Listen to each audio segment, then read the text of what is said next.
Hey, hey, I am back for another live stream today. And, you know, we've been talking about over the last couple of weeks the unconscious mind.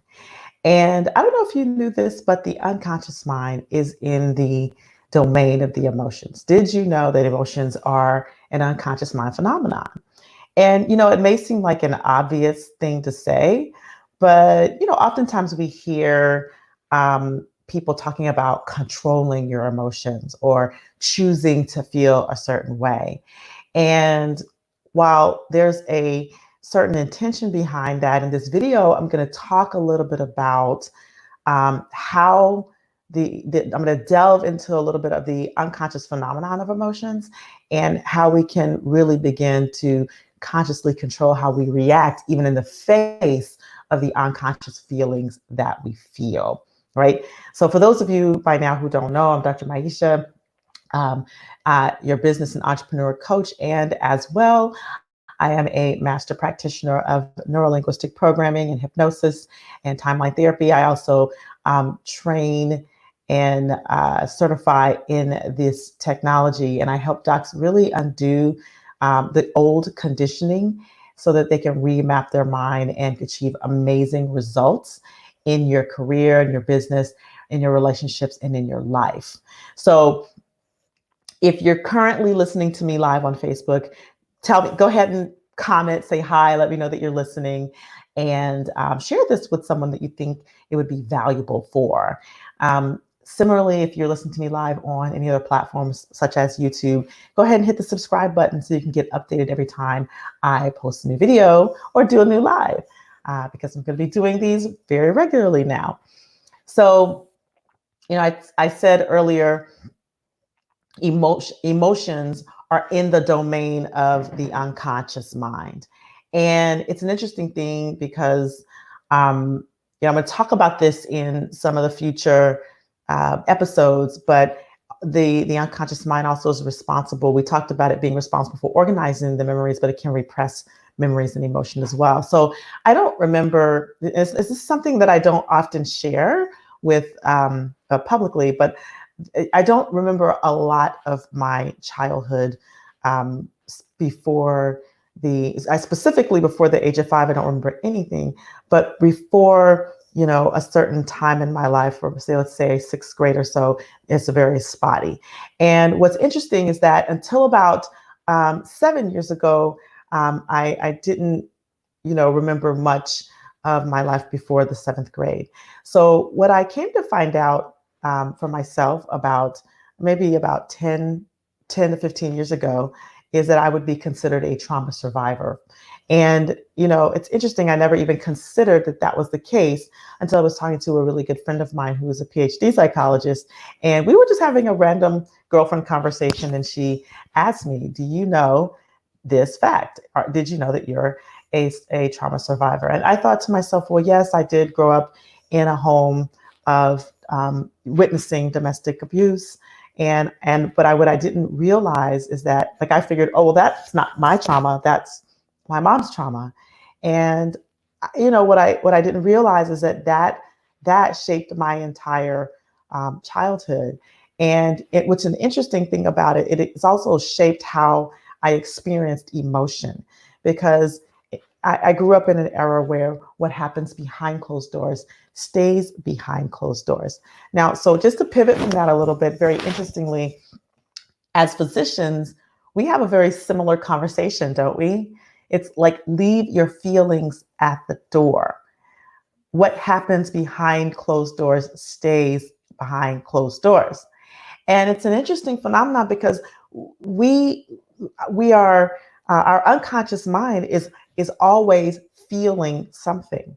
And so the concept that we could actually control the emotions that come up is, fairly is what gives us the whole inhumane type of thing.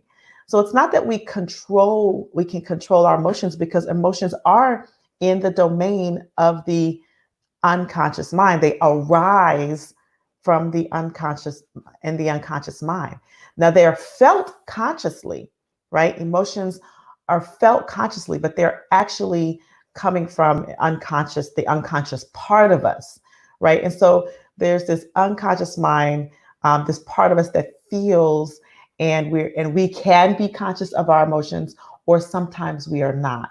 And these emotions are stored and they're organized and they're kept in our subconscious, right? So if you think about it, you know, we are master compartmentalizers in our field. And sometimes we can become so good at compartmentalizing our emotions consciously that we lose access to the feeling of them. And I've heard, some of my clients say, I don't even know how I feel anymore. Or like I, even myself, up to a certain point, I would feel a certain kind of way, right? The domain of I would consciously feel a certain way. But then unconsciously, I would unconsciously feel a certain way, but consciously, I wouldn't be able to identify, well, what is this thing that I'm feeling, until very recently. When I say recently, I mean in the last 10 years. And so to really get that, when we're disconnected from our subconscious or our unconscious, or some people say our higher conscious selves, we actually disconnect ourselves from our emotion, which in some ways, I think that's, it's necessary to cope. But if you think about it, like it's the way I think I learned how to get through medical school.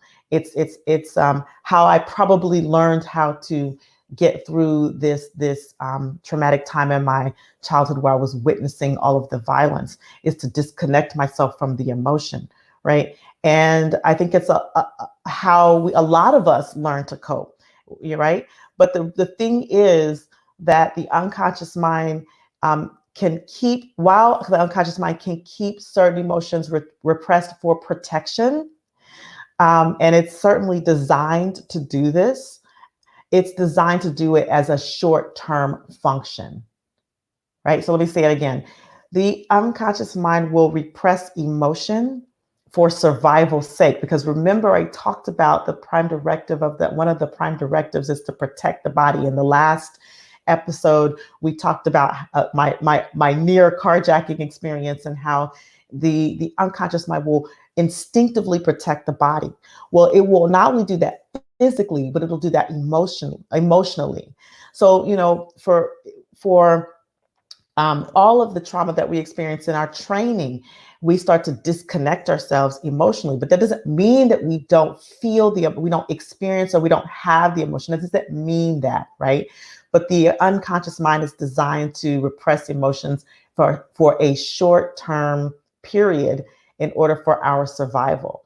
But the problem is, in our discipline, and I know I'm speaking of my discipline as a physician, as a medical professional, but I know this is not just me, right? So comment if you have this experience. If you're listening right now, put yes in the comments. Let me know if you relate to this at all, right? In our discipline, in our training as docs, we have been conditioned and trained to push down and override, in a sense, our emotions, and continue to repress emotions over long periods of time.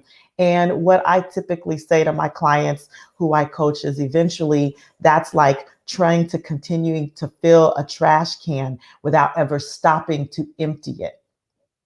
And what happens when you don't empty the trash can over time, and you keep pushing things down, trying to push that trash, trying to push the feelings down? What eventually happens? It will overflow. The bag will burst, right? And it will affect not only you, but everyone in your immediate and even not so immediate area. All right. So the unconscious mind, the emotions are the domain of the unconscious mind, and we do feel them consciously. And the unconscious mind will repress emotions to protect us, but sometimes we ourselves try to override that and control the emotion, and press them and press or push the emotion down, which is not healthy. And sometimes to the point where we even forget we had the emotion. We forget the experience of the emotion, even afraid to feel the emotion, right? And so what is there to do about that, right? And we'll talk a little bit about the unconscious mind and memories and how the unconscious mind really comes back and presents things to us when we're ready to resolve them. So what emotions do you know that you feel, or that you feel that you're disconnected from, that you're suppressing, that you haven't been allowed to express, that you haven't been allowing yourself to express? What are those emotions for you, and how is that impacting your life? Right. So this is I'm talking about this because understanding how the unconscious mind operates really gives you a deeper understanding into why you operate the way you do, and why sometimes we come up against the same obstacles over and over again.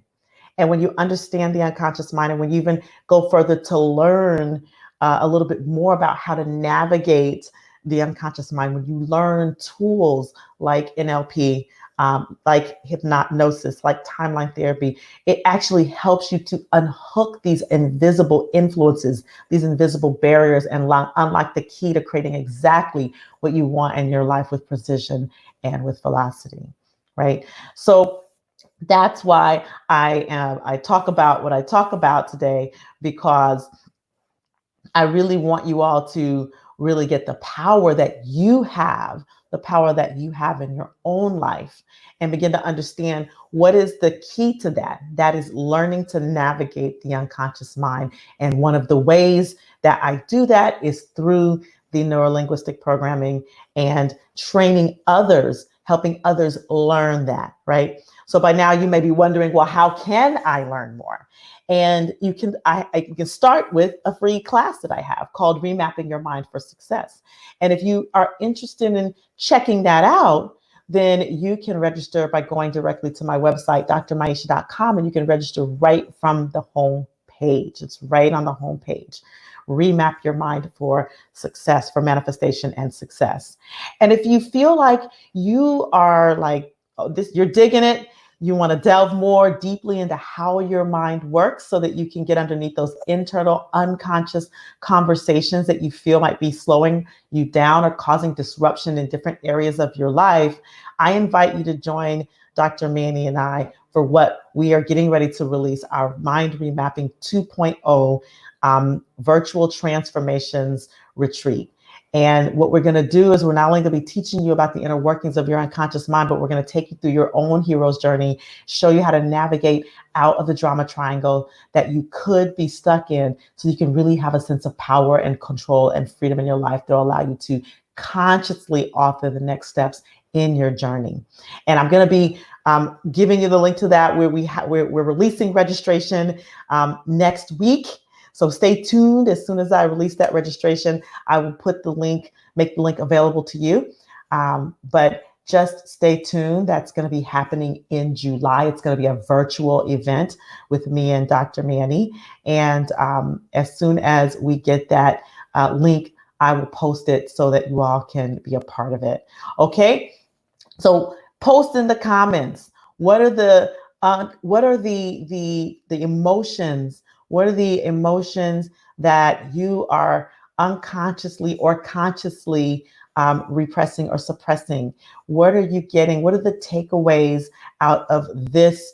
What are the takeaways? Yes, Dr. Joseph Murphy. Yes. He's a great great doctor, Dr. Joseph Murphy. But what are the takeaways from this live today? What are your takeaways? Post in the comments. I'm going to be looking. What questions do you have? And when we talk next week, when I come back and do my live stream next week, we're going to talk a little bit about how this relates to the repression of memories, and how the unconscious mind handles certain memories for our own protection. All right. So you guys stay safe out there. You have a great rest of the day. I'll be manning the comments. I'll be looking for any takeaways that you have. And I look forward to seeing you on the next live stream. Have a great rest of the day and a great rest of the week. Namaste, y'all.